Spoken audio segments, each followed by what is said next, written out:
Olá! Hoje a gente vai mergulhar numa ideia muito poderosa, o decolonialismo. E vamos tentar entender por que essa história, na verdade, ainda está longe de acabar. Pois é, essa é a grande pergunta que vai guiar a nossa conversa. A gente sabe que as bandeiras mudaram, novas nações nasceram, mas fica aquela dúvida: será que as estruturas de poder que definiram a era colonial simplesmente desapareceram, sumiram do mapa? Ok, vamos começar a desvendar isso. Para entender o descolonialismo, primeiro a gente precisa falar de um conceito-chave: a colonialidade. É a ideia de que, mesmo depois do fim do domínio político, a lógica colonial continua funcionando, sabe? Meio que nas entrelinhas. Essa linha do tempo ajuda a gente a visualizar a transição. A gente saiu daquele colonialismo formal, sabe? Com governos estrangeiros mandando em tudo, para uma fase bem mais sutil. Uma fase que, como a gente vai ver, ainda afeta e muito o nosso presente. E aqui está o pulo do gato. Conquistar a independência política foi um passo histórico, gigantesco. Mas não foi como apertar um botão e desligar séculos de influência cultural, econômica e social. A base, a fundação, continuou lá. Agora, para entender bem, essa analogia é perfeita. Pensa no colonialismo como hardware, a parte física, sabe? Os exércitos, os governadores, a administração. Já a colonialidade, essa é o software. É o sistema operacional invisível que continua rodando mesmo depois que o hardware foi embora. São as ideias, as hierarquias e os valores que ainda estruturam o nosso mundo. E isso nos leva a um ponto muito importante. A gente não pode confundir dois termos que até parecem a mesma coisa, mas não são. Vamos falar de descolonização contra decolonialismo. E essa comparação deixa tudo bem claro. A descolonização é um evento histórico, com data marcada. É a conquista da soberania. O decolonialismo, por outro lado, é um processo. É uma luta que acontece agora, no presente, para a gente finalmente desinstalar aquele software da colonialidade que continua rodando. Tá, mas como é que esse software funciona na prática?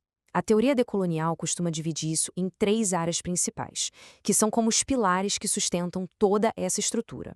Primeiro, tem a colonialidade do poder, que usou a ideia de raça para criar hierarquias entre as pessoas.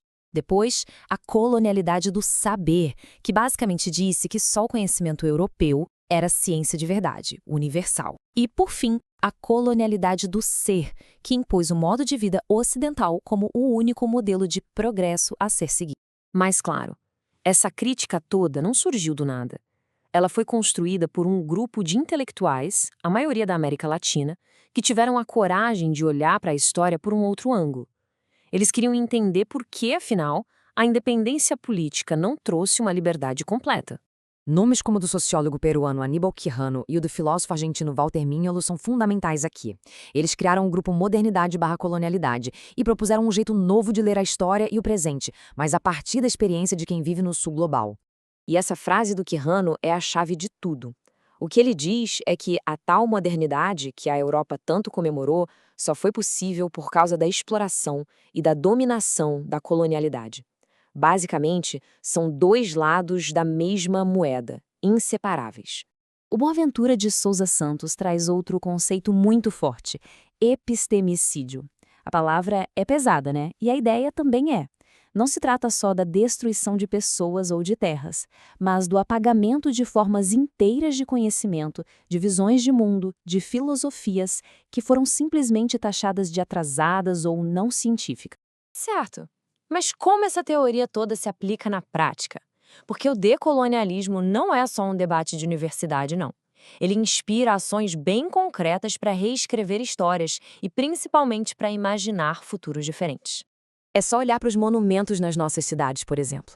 O pensamento decolonial nos faz perguntar por que certas figuras são tratadas como heróis, ganhando estátuas enormes, enquanto outras que resistiram à colonização são simplesmente esquecidas. É uma briga pela memória pública. Então, o ponto central é esse. Criticar o passado é só o primeiro passo. O segundo, e talvez o mais difícil, é usar essa crítica para construir alternativas de verdade para o nosso presente e o nosso futuro. Um baita exemplo disso é o conceito de bem viver. Ele vem de visões do mundo dos povos andinos e propõe uma alternativa àquele modelo de desenvolvimento que a gente conhece, baseado no crescimento e no consumo sem fim. A ideia é buscar um equilíbrio entre as pessoas, a comunidade e a natureza. E isso nos leva a uma pergunta bem provocadora. Será que valorizar esses outros saberes, esses que sobreviveram ao tal do epistemicídio, pode ter um impacto real, mensurável no nosso mundo? E os dados mostram que sim. Olha só que impressionante este gráfico. É de um estudo do Map Biomas aqui no Brasil.